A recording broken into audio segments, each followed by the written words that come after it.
السلام علیکم ورحمۃ اللہ وبرکاتہ.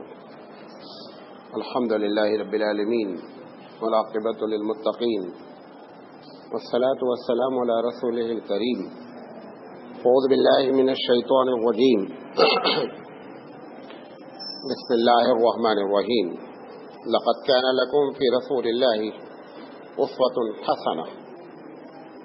محترم حضرات، ہم نبی کریم صلی اللہ علیہ وسلم کی سیرت مطہرہ پر سلسلے وار گفتگو کر رہے ہیں، اور آج اس کا 159 سیریل ہے، اور ہم بات کر رہے ہیں نبی کریم صلی اللہ علیہ وسلم کی دعوت کی. آج ہمیں جو گفتگو کرنی ہے، کل میں نے مختصر یہ بات بتائی تھی کہ لوگوں کا یہ الزام ہے کہ اسلام زبردستی لوگوں کے درمیان میں پھیلایا گیا. کل میں نے ایک ملک کا نام لیا تھا کہ انڈونیشیا میں آخر کون سی جنگ ہوئی ہے اور اسلام کیسے پہنچا. اس کے علاوہ یمن، بحرین اور عمان، یہ عرب کے لگے ہوئے علاقے ہیں. ان تینوں میں بھی کوئی جنگ نہیں ہوئی، اور نبی کریم صلی اللہ علیہ وسلم کی زندگی میں یہ تینوں ملک کا ایک بڑا حصہ اللہ کے رسول صلی اللہ علیہ وسلم کے ہاتھ پر ایمان لا چکا تھا. بہرحال، جو لوگ یوروپین اسکالرس ہیں، اردو میں ہم ان کو مستشرقین کہتے ہیں، یوروپین اسکالرس. معلوم نہیں آپ کو یہ بات معلوم ہے نہیں کہ معلوم ہے، ایک بہت بڑا طبقہ ہے یورپ میں جو مذہب اسلام پر زبردست پڑھتا ہے، مطالعہ کرتا ہے، پورا مولوی بنتا ہے، اور بننے کے بعد وہ اسلام کے خلاف ہماری کتابوں سے نکال کر کے پیش کرتا ہے. اور اتنے خطرناک لوگ ہیں یہ کہ جامعہ ازہر جو دنیا کا سب سے بڑا اسلامی ادارہ ہے، اس کے کئی وائس چانسلر یہودی گزر گئے اور لوگوں کو پتہ بھی نہیں چلا. تو اتنی خطرناک ان کی سازش ہوتی ہے. کروڑوں ڈالر مہینے کا ان کے اوپر خرچ کیا جاتا ہے. علی گڑھ کے قریب میں ایک نواب صاحب رہتے تھے، ان کا نواب چھتاری نام. چھتاری ایک علاقہ تھا، نواب چھتاری بڑے مشہور تھے. علی گڑھ مسلم یونیورسٹی میں ان کا بہت بڑا جو ہے وہ کردار ہے، زمین وغیرہ کا، جو اتنی بڑی زمینیں اس کو ملی ہوئی ہیں. تو ایک گورنر یہاں تھا، جب ریٹائر ہو کر کے گیا تو نواب صاحب سے بہت بنتی تھی، تو اس نے انگلینڈ آنے کی دعوت دی نواب صاحب کو. تو نواب صاحب نے کہا ٹھیک ہے. وہ انگلینڈ پہنچے تو گورنر نے اپنا ان کو مہمان بنایا، مطلب کوئی سرکاری مہمان ہوا. تو اس نے کہا کہ آپ کو کیا گھماؤں میں انگلینڈ میں. تو نواب بھی نواب تھا، کوئی چھوٹی موٹی چیز نہیں. تو نے کہا ایسی چیز دکھلاؤ جو میں نے کبھی نہیں دیکھی. بلڈنگ دکھاؤ گے، یہ دکھاؤ گے، پارک سب دیکھا ہوا ہے، کوئی ایسی چیز دکھاؤ جو میں نے دیکھی نہیں ہو. اس نے کہا ٹھیک ہے، کل تیار ہو جائیے گا، گاڑی لے کر میں آتا ہوں، آپ کو ایسی چیز دکھاؤں گا جو آپ نے کبھی نہیں دیکھی. دوسرے دن گاڑی گورنر کی آ گئی، میں باڈی گارڈ وغیرہ کے خیر لے کے چلے. شہر ختم ہو گیا. اس کے بعد کافی دور کے بعد انہوں نے پوچھا نواب صاحب نے کہاں جا رہے ہیں. انہوں نے کہا بیٹھے رہیے. اس کے بعد تھوڑی دور کے بعد شہر بھی ختم ہو گیا، جنگل کا راستہ اختیار کیا. پھر نواب صاحب نے پوچھا کہاں جا رہے ہیں، کہا بیٹھے رہیے. جنگل میں 3-4 میل اندر راستہ ٹیڑھا میڑھا پہنچے تو ایک جگہ پہ بیریئر لگا ہوا تھا. تو انہوں نے اپنا کارڈ دکھایا، گاڑی آگے گئی. نواب صاحب نے اس نے کہا انگریز گورنر نے ریٹائرڈ کہ ایک شرط ہے، یہاں کسی سے بات نہیں کرنا. انہوں نے کہا ٹھیک ہے. جب اور قریب پہنچے تو ایک بڑی خوبصورت عمارت، ایک دم اسلامی تہذیب کی بنی ہوئی عمارت. تو یہ اترے، داخل ہوئے تو پورا مدرسے کا نظم. جہاں پہنچے السلام علیکم ورحمۃ اللہ وبرکاتہ. سب لوگ داڑھی رکھے، عربی ڈریس میں، عربی اسٹائل میں. بڑے خوش ہوئے یار کہ انگریز بڑا کام کر رہے ہیں. تو پوری جب انہوں نے بلڈنگ گھوم لی تو نکل کر آنے لگے. پہلے طے تھا کہ بات نہیں کیجیے گا. کہیں قرآن پڑھایا جا رہا ہے، کہیں حدیث پر گفتگو ہو رہی ہے، کہیں کسی چیز پر. تو گورنر سے اس نے پوچھا کہ آپ کو اس سے کیا دلچسپی ہے، یہ مولوی آپ بنا رہے ہیں؟ اس نے کہا جتنے تم نے دیکھے ایک بھی مسلمان نہیں ہے. اس پوری یونیورسٹی میں ایک بھی مسلمان نہیں ہے جس کو آپ نے دیکھا. اور وہ جو آپ کو سلام کر رہے تھے، جو عربی اسٹائل میں بیٹھے تھے، داڑھی رکھے تھے، ایک بھی مسلمان نہیں، سب یہودی اور نصرانی ہے. تب نواب چھتاری نے وہاں سے آنے کے بعد ہندوستان میں اس پر پورا آرٹیکل لکھا، ایک مضمون لکھا، اور اپنا پورا مشاہدہ جو اس نے کیا تھا نواب نے مسلمانوں کے سامنے پیش کیا. تو اس طریقے سے یہ ایک پورا مطلب ایک گروہ ہے، آج بھی ہے. دو طرح کے کام ان کے ہوتے ہیں یورپ میں. ایک تھنک ٹینک کہلاتا ہے، سوچنے والی ایک ٹیم ہوتی ہے جس کو بہت ہائیلی پیڈ، بہت تنخواہیں دی جاتی ہیں. صرف وہ سوچتے ہیں اسلام سے کیسے ہم ڈیفنس کرتے رہیں اور اسلام کو کیسے اس پوزیشن میں رکھیں کہ وہ ڈیفینسو پوزیشن میں رہے، کبھی آفینسو پوزیشن میں نہیں آنے پائے، ہم پر حملہ نہیں کرے، اپنے بچاؤ میں لگا رہے. یہ ان کی مستقل کوشش ہوتی ہے. تو ان لوگوں کی طرف سے یہ اعتراضات نبی کریم صلی اللہ علیہ وسلم اور اسلام پر ہوتے رہتے ہیں. اس کے جوابات بھی مستقل دیے جاتے رہتے ہیں. پاکستان کے بہت بڑے عالم ہیں بریلوی مسلک کے، انہوں نے سیرت پر کتاب لکھی ہے جو بریلوی مسلک میں سب سے اچھی کتاب ہے، ضیاء النبی کے نام پر. کرم پیر شاہ صاحب ہیں، انہوں نے تقریباً 2 جلدیں صرف اسی ٹاپک پر لکھی ہیں کہ مستشرقین نے سیرت رسول کے ساتھ کہاں کہاں شرارت کی ہے. انہوں نے پورا اس کا کچا چٹا نکالا ہے. بہت کام کیا ہے، اللہ تعالیٰ ان کو جزائے خیر دے. اچھا، ہم بات یہ کر رہے ہیں آج کہ اب اللہ کے رسول صلی اللہ علیہ وسلم نے، میں نے کل آپ کو کیا بتایا کہ ترتیب کیا اختیار کی کہ پہلے دعوت کس کو دی جائے. اب آج سوال یہ ہے کہ دعوت کس چیز کی دی جائے، بلانا کس چیز کی طرف ہے. سب سے پہلے تو آپ کو 2 باتیں بتا دیں. نبی کریم صلی اللہ علیہ وسلم کی جو زندگی ہے اس کو ہم 2 حصے میں ڈیوائڈ کرتے ہیں. ایک کو ہم کہتے ہیں آپ کی مکی زندگی اور ایک کو کہتے ہیں مدنی زندگی. مکی زندگی نبوت کے بعد 13 سال ہے، مدنی زندگی نبوت مطلب ٹوٹل 10 سال ہے. آپ کی پوری نبوت کی زندگی 23 سال ہے. جتنا کارنامہ آپ نے انجام دیا وہ سب 23 سال کے اندر انجام دیا ہے. تو مکی زندگی میں نبی کریم صلی اللہ علیہ وسلم نے عموماً 3 ٹاپک پر بات کی. سب سے پہلی بات آپ نے اللہ پر ایمان لانے کی. نمبر 2 محمد صلی اللہ علیہ وسلم پر آپ کو یقین رکھنا ہے کہ یہ اللہ کے رسول ہیں. نمبر 3 سب کو مرنے کے بعد ایک دن اپنے اللہ کے سامنے کھڑا ہونا ہے. یہ وہ 3 باتیں ہیں جو مختلف انداز میں مختلف وقت پر نبی کریم صلی اللہ علیہ وسلم نے پیش کی. ہم تینوں پر الگ الگ بات کریں گے کہ اس میں آپ نے اس کو کس انداز. اللہ پر ایمان سب لاتے ہیں، ایسا نہیں ہے. عبد المطلب کے سامنے بھی جب بیت اللہ کے ڈھانے کا مسئلہ پیش آیا، ابراہا نے کہا ہم بیت اللہ ڈھانے آئے ہیں، تو بھی عبد المطلب نے کسی بت کو نہیں پکارا. اس وقت بھی عبد المطلب نے اللہ ہی کو پکارا. تو ایسا نہیں ہے کہ ایمان باللہ کوئی نئی چیز ہے. ایمان باللہ جو ہے، جو پرابلم ہے وہ بنیادی طور پہ 3 ہے. غور سے سنیے گا، اور ہر آدمی کو یہاں بیٹھے ہوئے سوچے رہنا ہے کہ کہیں ایسا تو نہیں ہے کہ ہم ایمان باللہ کی بات کہتے ہیں، ہم اللہ کو مانتے ہیں اور ڈنڈی بھی اندر اندر مار رہے ہوں. وہ 3 چیزوں میں ڈنڈی ماری جاتی ہے. کس میں ماری جاتی ہے؟ 3 چیزوں میں ہم اللہ پر ایمان بھی لاتے ہیں اور اس کی مخالفت بھی کرتے رہتے ہیں. نمبر 1 اللہ کی صفات میں ہم ڈنڈی مارتے ہیں.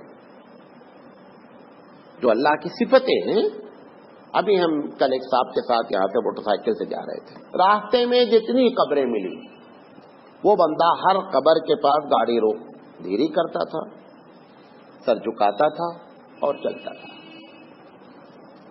یہی وہ کسی مندر کے پاس سے جب وہ لوگ گزرتے ہیں تو وہ بھی کرتے ہیں. تو یہ بات آپ اپنے ذہن میں پکی پکی بٹھا لیں.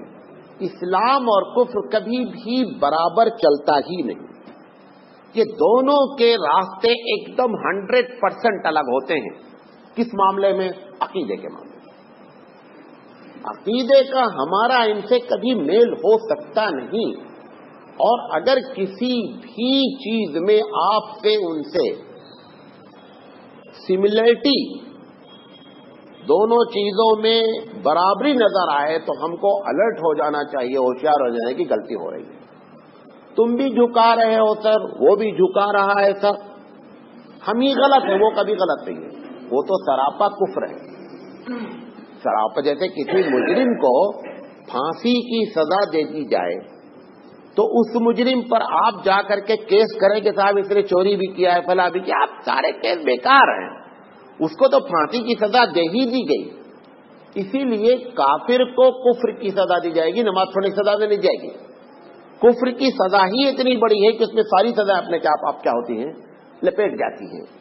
تو پہلی چیز ایمان باللہ کے ساتھ جو اللہ کے رسول نے ہمارے دل میں ڈالنے کی بات کی وہ یہ کہ اللہ کو مانو اس کی صفات کے ساتھ. یہاں پر ہم غلطی کرتے ہیں، ابھی ہم اس پر بات کریں گے. نمبر 2، اللہ سے ڈائریکٹ ملنے نہیں دیتے لوگ. اللہ سے ڈائریکٹ ملنے کی جب بات آتی ہے تو اس میں جو ہے وہ کیا ہوتا ہے معاملہ کہ صاحب ہم اللہ سے ڈائریکٹ مل نہیں سکتے. نبی کریم صلی اللہ علیہ وسلم نے پوری زندگی میں ایک حدیث بھی یہ نہیں فرمائی کہ تم جہاں پر آداب سکھلائے گئے دعا کے، قرآن مجید میں 2-3 جگہ بہت واضح انداز میں دعا مانگنے کا طریقہ بیان کیا گیا. ایک تو رمضان کے بارے میں جہاں گفتگو کرنے کے بعد اللہ تعالیٰ آخر میں کہتا ہے کہ وَإِذَا سَأَلَكَ عِبَادِي أَنِّي فَإِنِّي قَرِيبٌ. محمد صلی اللہ علیہ وسلم اگر آپ سے یہ میرے بارے میں پوچھیں کہ اللہ کیا ہے، کہاں ہے، بولو فَإِنِّي قَرِيب، میں بہت قریب ہوں. أُجِيبُ دَعْوَةَ الدَّاعِ إِذَا دَعَانِ، میں لوگوں کو رسپانس کرتا ہوں، میں لوگوں کو جواب دیتا ہوں، ان کی دعا کو قبول کرتا ہوں جب وہ مجھے پکارتے ہیں. یہ طریقہ ہے قرآن میں دعا کرنے کا. اس میں کہیں نہیں کہا گیا ہے کہ آپ کسی بغیر سجادہ نشین کے، بغیر پنڈت کے، بغیر مجاور کے، بغیر آفیسر کے، کچھ نہیں. یہ رسول اکرم کا سب سے بڑا احسان ہے اس پوری دنیا پر کہ آپ کو آپ کے رب سے ڈائریکٹ ملایا ہے. یہ دوسری جگہ پوری دنیا ڈنڈی مارتی ہے کہ اللہ سے ڈائریکٹ ہم کو پبلک کو ملنے نہیں دیا جاتا. ہمارے ہاں تو کم ہے، ہندو مذہب میں تو سوال ہی نہیں اٹھتا. حتیٰ کہ بیچارے شادی بھی کرنا چاہتے ہیں تو ان کی ڈیٹ بھی پنڈت کو فکس کرنا ہے، وہ اپنی مرضی سے شادی نہیں فکس کر سکتا. ایک ہمارے ساتھ ٹیچر پڑھاتا تھا مدراس کا، گولڈ میڈلسٹ تھا، میتھ پڑھاتا تھا، بڑا برلینٹ آدمی تھا. اس کی چھٹی ہوتی تھی جولائی اگست، اس کی مہورت ہی نہ بنے شادی کی جولائی اگست. تو ایک مرتبہ شادی چلی، اب اس کو پھر اگلی جولائی اگست.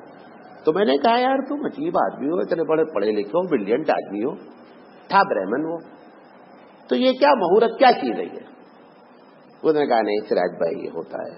وہ اتفاق سے انگلش پیپر رکھا ہوا تھا اور وہاں کا بڑا مشہور پیپر تھا خلیج ٹائم، تو اس میں 4 پیج انڈیا کے بارے میں ہمیشہ رہتا تھا.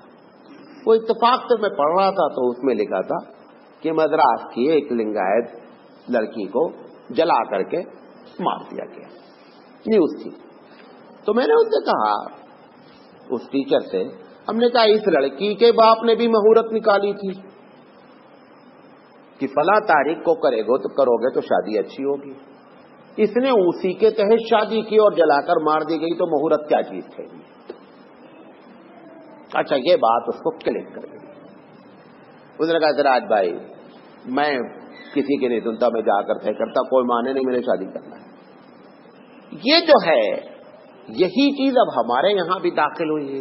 ہمارے یہاں کسی مولوی سے نہیں پوچھتے ہیں تو انہوں نے خود ہی فکس کر رکھا ہے 3, 13, 23 تاریخ میں شادی نہیں کریں گے، فلاں مہینے میں شادی نہیں کریں گے، محرم میں شادی نہیں کریں گے، یا فلاں صاحب ہم اللہ سے جب مانگتے ہیں تو ڈائریکٹ نہیں مانگ سکتے ہیں. یہ ساری چیزیں جو ہے نا یہ رسول اکرم صلی اللہ علیہ وسلم کے زمانے سے تھی اور آپ نے اس کو ختم کیا. یہ دوسری جگہ ڈنڈی ماری جاتی ایمان باللہ میں. تیسری جگہ ڈنڈی ماری جاتی ہے کہ ہم بڑے اونچے خاندان کے لوگ ہیں لہذا ہمارا اپروچ ڈائریکٹ ہے، آپ نیچے لوگ ہیں آپ کا اپروچ نہیں. یہ بات اپنے ذہن میں آپ رکھ لیں. سب آدم کی اولاد ہے، حتیٰ کہ غیر مسلم بھی. اللہ کے نزدیک اس کی کوئی حیثیت نہیں کہ آپ چودھری صاحب ہیں، آپ وڈیرے ہیں، آپ ملا صاحب ہیں، آپ فلاں صاحب ہیں. کوئی حیثیت نہیں. ایک ہی حیثیت ہے. اگر رسول اکرم کے خاندان کا کوئی شخص ہے اور اس کے اندر وہ صفت رسول اکرم موجود ہے تو اس کا احترام ہم کو لازم ہے. اس کے علاوہ باقی کچھ نہیں. سب کے لیے قرآن مجید نے کہہ دیا ان اکرمکم عند اللہ اتقاکم، کہ اللہ کے نزدیک بڑا وہ ہے جو سب سے زیادہ اللہ سے ڈرنے والا ہے. اس کے علاوہ نہ سید صاحب ہے، نہ خان صاحب ہے، نہ پٹھان صاحب ہے، کوئی صاحب نہیں ہے. یہ ہماری تقسیم ہے.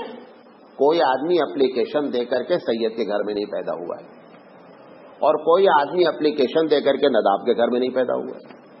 یہ تو ہم نے بے مطلب کی تقسیم کی ہے اور صرف یہ تقسیم آپ کے یہاں ہے. کہاں؟ ہندوستان میں. اور ہندوستان میں بھی کرناٹک ٹھیک ہے، ابھی یو پی وغیرہ میں تو بہت زیادہ حالت خراب ہے. لڑکیاں ہماری، اب ہم لوگ سید خاندان کے ہیں، ہم کبھی سید لکھتے نہیں. کیوں؟ سید کا کوئی شجرہ ہمارے پاس نہیں ہے. اگر کوئی پوچھ لیتا ہے پڑھا لکھا کہ آپ سید ہیں، شجرہ ہے؟ نہیں ہے. اس لیے سید لکھتے ہی نہیں کبھی. اب وہ ہمارے گھر کی بعض لڑکیاں اس چکر میں شادی نہیں ہوئی کہ جو رشتہ آ رہا ہے اچھا بہت ہے سب کچھ ہے، سید نہیں ہے. جب بوڑھی ہو گئی بیچاری شادی نہیں ہوئی، سید ٹکرایا ہی نہیں اچھا، لہذا انہوں نے شادی نہیں کی. تو یہ جو تین چیزیں ہیں نا، ایمان باللہ میں کہ ہم اونچی ذات والے ہیں لہذا ہم ڈائریکٹ اپروچ کریں گے، ایک دم غلط بات ہے. نمبر 2 کہ اللہ سے آپ نہیں مل سکتے، بیچ پہ ایک واسطہ ضروری ہے، ایک دم غلط بات ہے. نمبر 3 اللہ کی صفات. اس تین چیز پر اللہ کے رسول نے جم کر محنت کی. حتیٰ کہ اللہ تعالیٰ نے، حالانکہ آپ کو اور ہمارا اور آپ کا یہ عقیدہ ہے کہ اللہ کو نبی کریم صلی اللہ علیہ وسلم بہت محبوب ہے.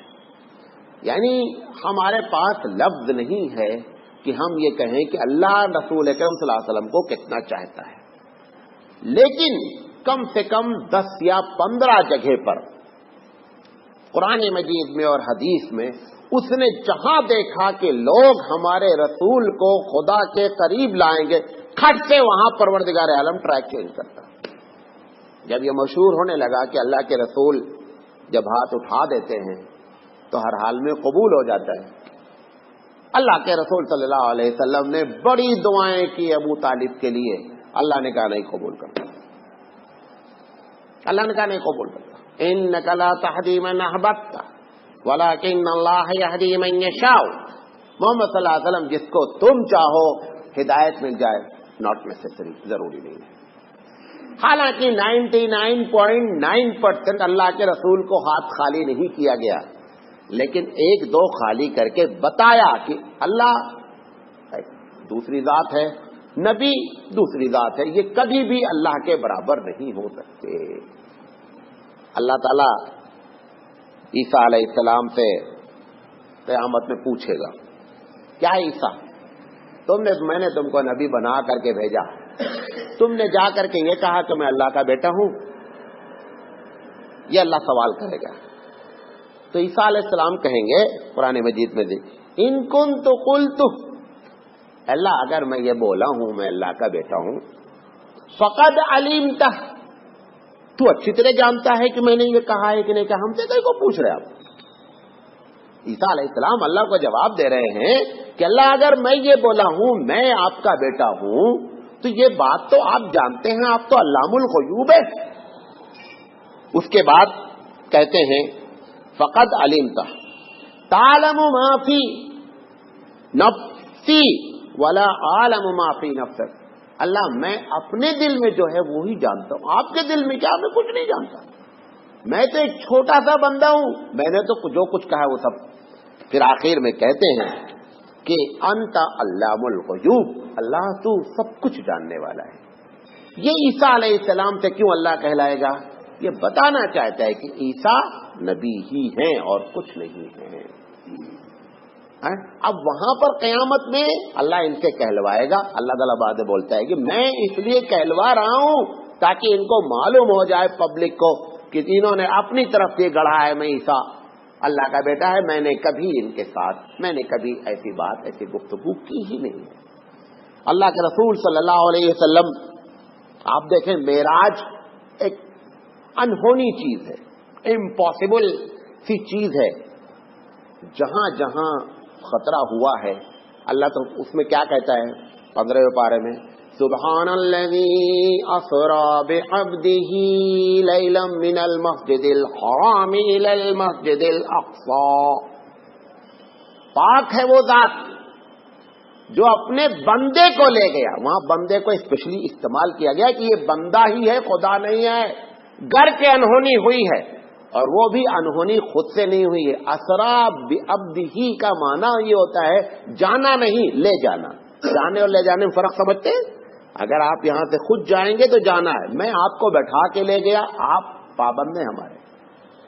قرآن مجید کہتا اسرا بعبدہ، وہ اپنے بندے کو لے گیا۔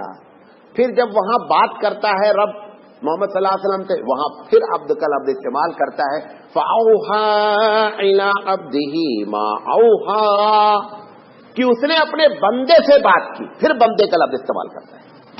یہ سب اللہ نے جان بوجھ کر، اگر یہ سب نہیں رکھتا تو ہم بہت پہلے اللہ کے رسول کو خدا بنا کے چھوڑ دیے ہوتے، لیکن پروردگار عالم نے ہر جگہ، نماز میں سب سے افضل عبادت نماز ہے، وہاں پر ہم گواہی دیتے ہیں اشہد ان محمدا عبدہ، میں گواہی دیتا ہوں کہ محمد صلی اللہ علیہ وسلم اس کے بندے ہیں، وہ رسول اور اس کے رسول ہیں۔ یہاں پر بھی عبد کا لفظ استعمال کیا پروردگار عالم نے، جو دعا سکھلائی گئی ہے تحیات میں، اس میں عبد کے لفظ کو استعمال کیا گیا۔ ایسے بھری پڑی ہے بے شمار آیتیں، بے شمار واقعات۔ تو ایمان باللہ ہمیں سب سے پہلے اللہ کا جو انٹروڈکشن ہمارے نبی نے ہم سے کرایا وہ ایک دم نرالا کرایا۔ سب کے خدا کمزور ہیں، جتنے بھی خدا ہیں، بے مثال کے طور پر ہم کسی کو خدا مانتے ہیں، کسی کے یہاں بڑی بھیڑ ہے مزار پر، مندر پر، یہ سب ہماری رونق ہے، ہم نہ جائیں ختم، کچھ نہیں۔ خدا لفظ خود سے ہے، وہ خود سے خدا ہے، ہمارے اور آپ کے بنانے سے خدا نہیں بنا ہے۔ اسی لیے فارسی میں وہ لفظ خدا جو بولا جاتا ہے اس کا مطلب یہ ہوتا ہے کہ وہ خود سے خدا ہے، آپ کے اور ہمارے بنانے سے خدا نہیں بنا ہے۔ اللہ تعالیٰ نے نبی کریم صلی اللہ علیہ وسلم کو جو تعلیم دی ایمان باللہ کی، وہ یہ کہ اللہ اکیلا ہے، کوئی ذرہ برابر اس کے کام میں شریک نہیں ہے۔ کیوں؟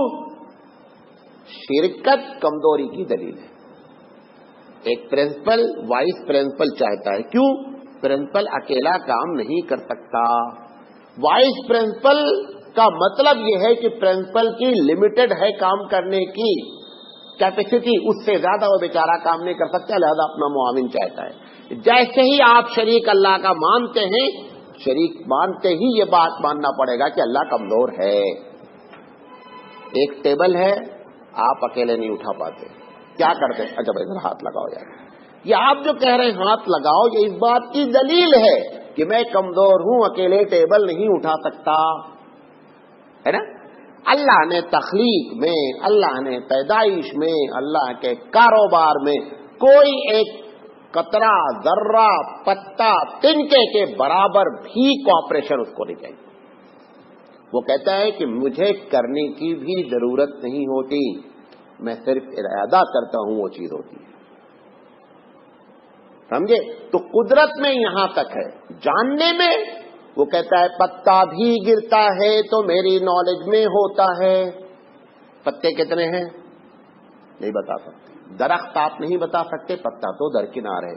ایک درخت کے پتے نہیں بتا سکتے, ایک درخت میں کتنے پتے ہیں یہ ہمارے لیے کاؤنٹ کرنا بہت بڑا مسئلہ ہے. وہ کہتا ہے دنیا کا کوئی درخت سے اگر ایک پتا بھی گرتا ہے تو مجھ سے اجازت لیتا ہے اور پھر گرتا ہے, وہ بھی میرے نالج میں.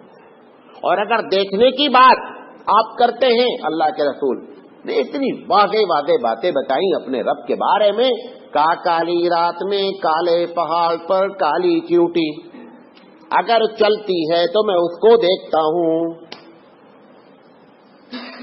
پھر سننے کی بات کہتا ہے کہ وہ چیونٹی جب چلتی ہے تو اس کی چلنے کی آہٹ کو بھی میں سنتا ہوں, جس کو آج تک دنیا کی کوئی مشین کیچ نہیں کر پائی ہے, اس کو پروردگار عالم کہتا ہے میں اس کو بھی سن. یہ سب کیوں بتا رہا ہے کہ اے میرے بندو اتنی طاقت والا ہے, کہاں بھٹک رہے ہو, کیوں جا رہے ہو ادھر ادھر. یہ ساری باتیں کوئی لفاظی کے لیے نہیں بیان کی جا رہی ہیں, یہ بیان کی جا رہی ہیں کہ جب ایسے مالک کے تم پجاری ہو جس کے قبضے قدرت میں دنیا ہے, سماعت کا یہ معاملہ ہے, دیکھنے کا یہ معاملہ ہے, سننے کا یہ معاملہ ہے, اپنی درخواست ایسے مالک کے سامنے رکھیں. ہم ایصال ثواب کرنے جاتے ہیں, کسی کی بڑے بزرگ ہوں یا کوئی. ایصال ثواب کا مطلب کیا ہوتا ہے, میں جو پڑھا ہوں اللہ اس کا ثواب فلاں کو پہنچا دے, ہے نا. محتاج کون ہوا, ہم ہوئے کہ وہ. ہماری پاکٹ سے نکل کے جا رہا ہے دوسرے کی پاکٹ میں, جس کی پاکٹ میں گیا محتاج وہ ہوا نا, ہم کہاں محتاج ہوئے, چاہے کتنا بڑا بھی بزرگ ہو. آپ جب اس کی قبر پہ جا کے کہتے ہیں میں نے سورہ فاتحہ پڑھی اللہ اس کا ثواب اس کو دے دے, جو خود محتاج ہے وہ تمہارا مسئلہ کیسے حل کرے گا, وہ آپ کا مسئلہ نہیں حل کر سکتا. اس لیے پروردگار عالم کی صفت کو نبی کریم صلی اللہ علیہ وسلم نے واضح انداز میں پیش کیا. جب صفت پیش کر دی گئی اب ڈیمانڈ کی گئی کہ جب ایسی صفت کا مالک ہے تو پھر عبادت کے لائق وہی ہے. لنک ہو گئی بات. جو بات عبادت کی طلب کی جا رہی ہے وہ اس لیے کہ ہمارا مالک ایسا ہے, وہ مستحق ہے اس بات کا کہ اس کی عبادت کی جائے. رابعہ بصریہ گھر کے ان کے اس قول پر بڑا کلام ہے, بہت بزرگ ہیں. رابعہ بصریہ ایک دن ایک ہاتھ میں پانی اور ایک ہاتھ میں آگ لے کر کے نکلی. بزرگ عورت تھی. کسی نے پوچھا کہاں جا رہی ہیں, کہا جہنم کو بجھانے جا رہے ہیں اور جنت کو جلانے. یہ آگ لے رکھا ہے تاکہ جنت جلا دے, یہ پانی لے رکھا ہے تاکہ جہنم کو بجھا دے. کہا کیوں؟ کہا مجھے حیرت ہوتی ہے کہ لوگ جہنم کے ڈر سے عبادت کرتے ہیں اور جنت کے شوق میں عبادت کرتے ہیں. رب تو اتنا بڑا ہے, وہ اس بات کا مستحق ہے کہ اس کی عبادت کی جائے, اور عبادت کرنے کے بعد بھی جس کا کان چاہے پکڑ کے جنت میں ڈال دے اور جس کا کان پکڑ کے چاہے جہنم میں ڈال دے. ڈر کے اس قول پہ مولانا تھانوی علیہ الرحمہ کہتے ہیں کہ ہے بڑا کلام, لیکن یہ ان کی اللہ سے محبت کہ رب ہمارا اتنا بڑا ہے, وہ اس بات کا مستحق ہے کہ اس کی عبادت کی جائے, کیونکہ اس کے یہ کمالات ہیں. یہ ہمارے نبی نے پوری کوشش کی اپنی 23 سالہ زندگی میں, اور تقریباً 800 سال تک یہ حالات امت پر رہے کہ امت اپنے رب سے کے علاوہ کسی کا سہارا نہیں پکڑ سکتی. یہ پیشانی صرف اور صرف بنائی گئی ہے کہ رب ذوالجلال کے سامنے جھکے. اور آپ یقین جان لیں اگر آپ نے اس پیشانی کو کسی کے سامنے جھکا دیا, اب اس کو چھوٹے چھوٹے پتھر کے سامنے بھی جھکنا ہے. یہ رب نے اس پیشانی کو اس نے نہیں بنایا تھا, اس نے اپنے سامنے جھکانے کے لیے بنایا تھا کہ صرف اور صرف اس کے سامنے جھکے گی. لہذا اب ڈیمانڈ اللہ کے رسول نے کی کہ عبادت بھی اس کی جائے. اچھا اب دیکھیں تیسری بہت لاجیکل, جب عبادت اس کی جائے تو جیسے جیسے عبادت اس کی جائے ویسے ویسے کسی کے ساتھ نہ کیا جائے. دیکھیں میری بات, جیسے جیسے ہم اللہ کے سامنے عبادت کرتے ہیں ویسا کوئی ایکشن, ویسا کوئی عمل کسی کے سامنے کرنا جائز نہیں ہوگا. ہم اللہ کے سامنے کھڑے ہوتے ہیں، آپ کسی قبر کے سامنے، کسی مولانا کے سامنے، کسی پیر کے سامنے ویسے کھڑے ہو جیسے نماز میں کھڑے ہوتے ہیں، حرام ہے۔ یہ حیت کھڑے ہونے کی، قیام کی، صرف اور صرف کس کو زیبا ہے؟ رب کریم کو۔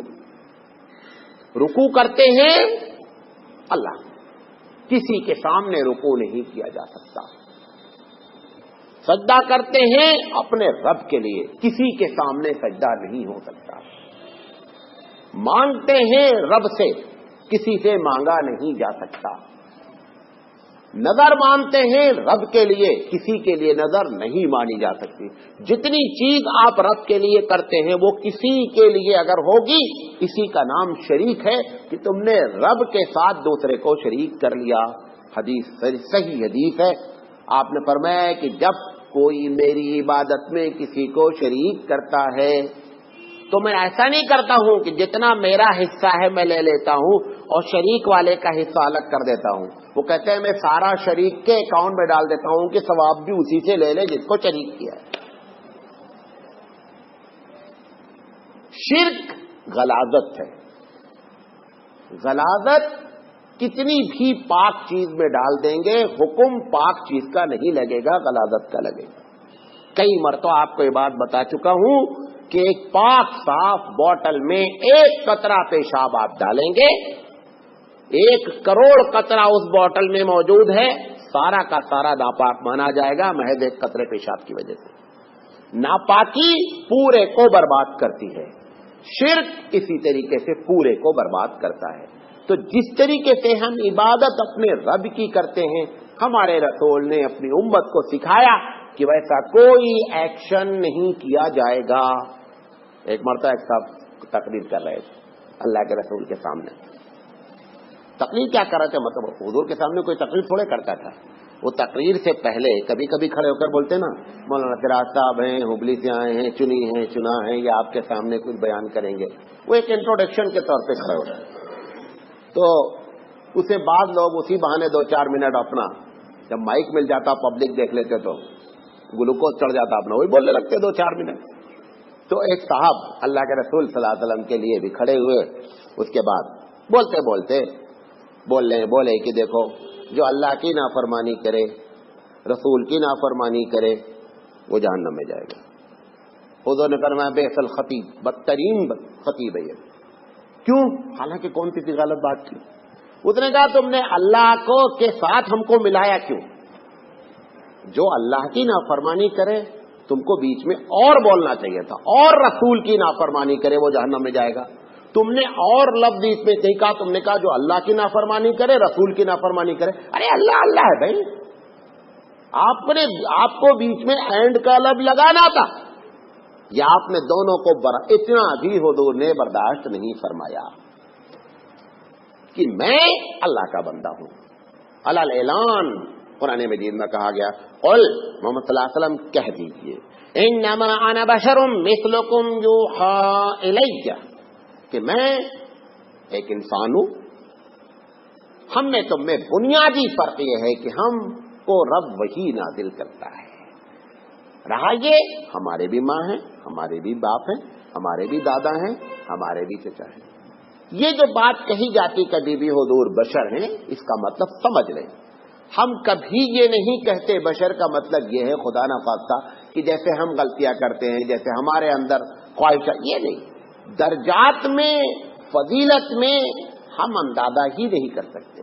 اس معنی میں بشر ہیں کہ وہ بھی ہماری طرح ماں باپ رکھتے ہیں، درد رکھتے ہیں، پتھر لگتا ہے، چوٹ لگتی ہے، پھول دیا جاتا ہے، خوشبو محسوس ہوتی ہے، نیند لگتی ہے، سو جاتے ہیں، بھوک لگتی ہے، کھانا کھاتے ہیں، غصہ ہوتے ہیں، یہ ساری کیسے بزرگی اور کیا فضل، یہ کس کوئی انسان ان کے برابر نہیں ہے۔ اس معنی میں کہ اگر کوئی بشر سمجھ کر کہتا ہے تو بڑی نادانی کرتا ہے۔ اس معنی میں درجات میں اور فضل میں پروردگار عالم کے بعد اگر کسی کا درجہ ہے تو ہمارے رسول اکرم صلی اللہ علیہ وسلم کا درجہ ہے۔ آپ نے اس بات کو کلیئر کیا کہ اللہ ایسا ہے، عبادت ویسی کی جائے۔ اب عبادت کے جتنے طریقے ہیں